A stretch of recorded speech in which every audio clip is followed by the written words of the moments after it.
You know, it wasn't that long ago, a few months ago, when there were no sports, and I was betting on William Hill, JD. You know, I was betting on sumo wrestling. This is true. Yep. I was doing parlays with sumo wrestling and table tennis.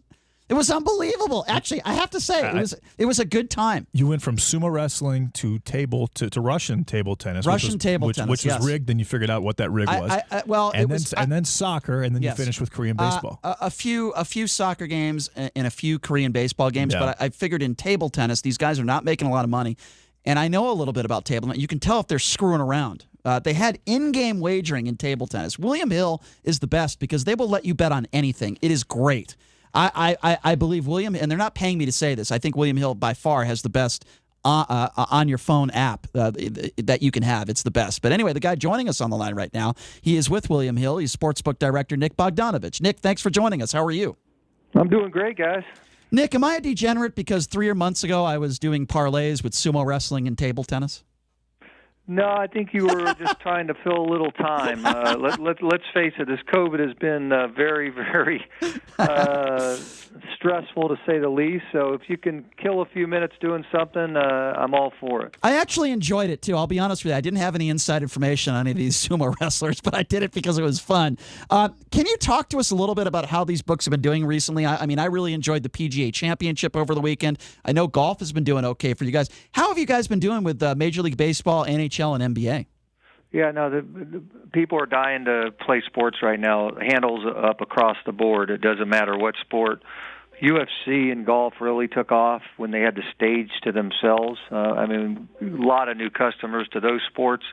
NBA is just tearing it up right now. They're betting it like crazy. I can't wait for the playoffs to come to see how excited they really get for that, because these tail-end games, these games to knock the rust off, they're drawing immense action. Really? Does that surprise you at all? Did you think this was going to happen?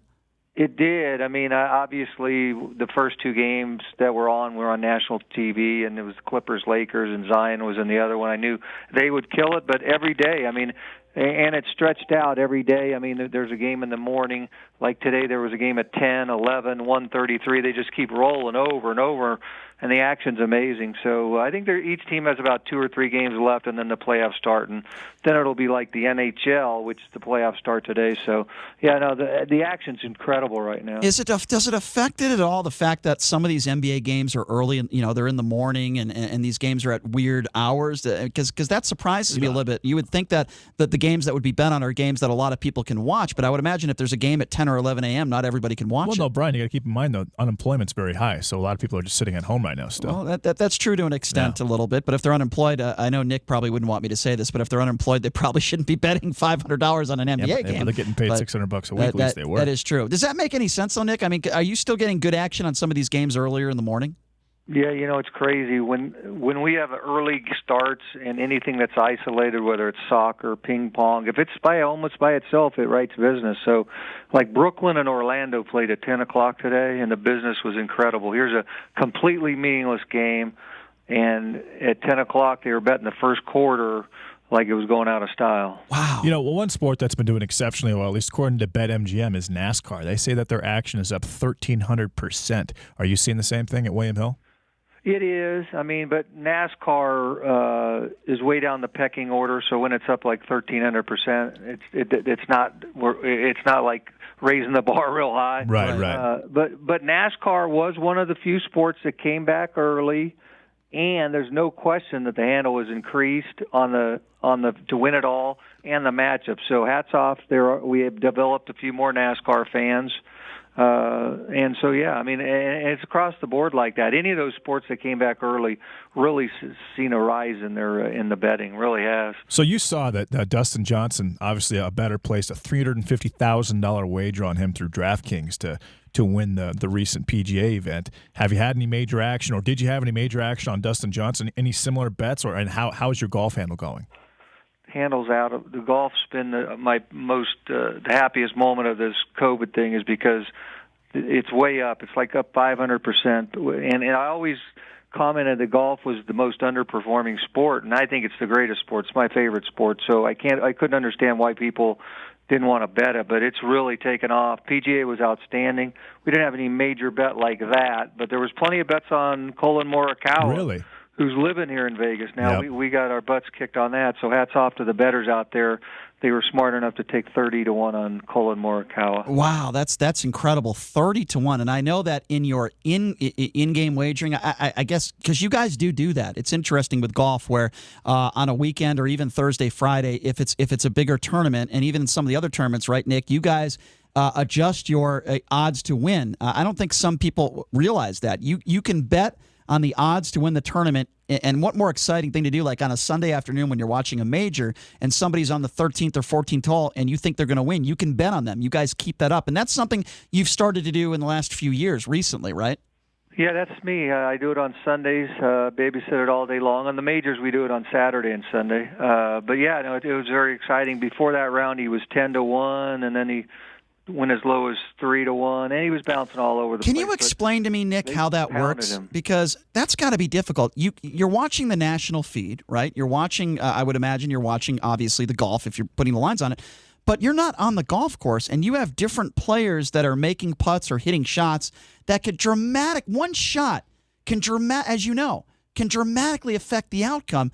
So how are you able to accurately do that if you're only watching, a couple different players at one time? That's got to be hard. Yeah, I mean, I got the current scoreboard up, and it's obviously delayed a little. There's a little latency, but we got the live thing in, and they're always showing the leaders. So I got it down to a pretty good science. But yeah, there's no question that there's some value. What I do find in the in-play, the deeper it gets on Sunday, as soon as someone gets up a stroke or two, they just think he's an automatic winner, so they don't think he can ever hit one in the lake or the sand trap. So that's what I have found out. As soon as some guy gets up one on 13 or later, they bet him unmercifully. Wow. I've been a pretty high-level Major League Baseball bettor for the last 5 years, and I have to tell you, I am having some serious problems right now with the season. I think I'm barely over 500. Are you seeing a lot of sharp bettors that are having problems with this season? It's been streaky. And one day there'll be a lot of favorites. Next day there will be a lot of dogs. But, there's a lot of goofy things going on. No fans, lots of guys missing from COVID, no spring training. So if some people are struggling, I could certainly understand why. No question. If you're just joining us, we're speaking with Nick Bogdanovich, William Hill, sportsbook director. Okay, Nick, I know that it's a difficult question for you to answer, and we don't know what the future holds, but it's obviously got to be disappointing for you guys and every single sportsbook manager when you hear the news that's been coming out over the last several days that, in all likelihood, we might not have any college football this year. I mean, what do you make of this news? And it's got to be a blow to you guys. Yeah, and I mean, it would be. I know SEC's trying like heck, and they're the number one conference out there to keep it going. So hopefully our Sun Belt, who knows, as long as they play it at some time in the spring, all will not be lost. If they could do like an 8 or 9 game schedule, like starting in the February or March or something, just to squeeze the season in somehow, some way. But yeah, it's not good. What we have found out though, when something is canceled, they'll take their dollars that they had allocated for college football and bet it into something else. So, trying to look on the positive side, maybe NFL handle will go up, or soccer or golf or whatever. But I'm sure it will. Obviously, I'm a huge college sports fan. College basketball being my favorite, and then college football is incredible. So it'd really be a blow, but we would adjust and get through it. Yeah, no, I'm sure you'll be fine. A new study came on. This is kind of why the Mountain West decided to cancel their season, as well as obviously the MAC and the Big Ten's having that conversation. It's not finalized yet, but it came out that COVID-19 can cause a myocarditis, which is a heart issue that really affects athletes, and it affects more athletes with COVID than the flu or something along those other lines. Do you think that if college football ends up being canceled, that exact same logic will be applied to try to cancel the NFL season?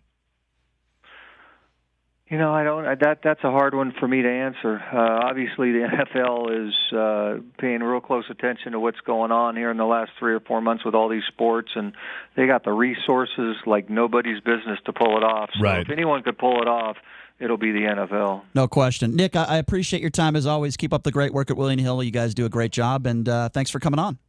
You got it, guys. Have a great week. Thanks a lot.